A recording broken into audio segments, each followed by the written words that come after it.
Так, ну что у нас? Еще один день работ. Лежанка полностью готова. Та часть закончена окончательно. Перекрыта двумя рядами. Теперь пошли у нас только стенки печи. Внутренняя часть начинает образовываться.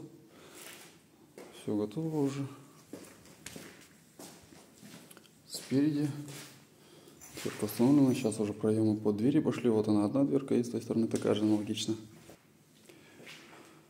Сегодня у нас еще заказчик приезжал.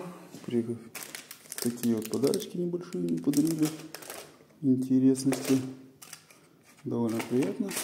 Спасибо им. Вот. А по печке строительство продолжается также активно.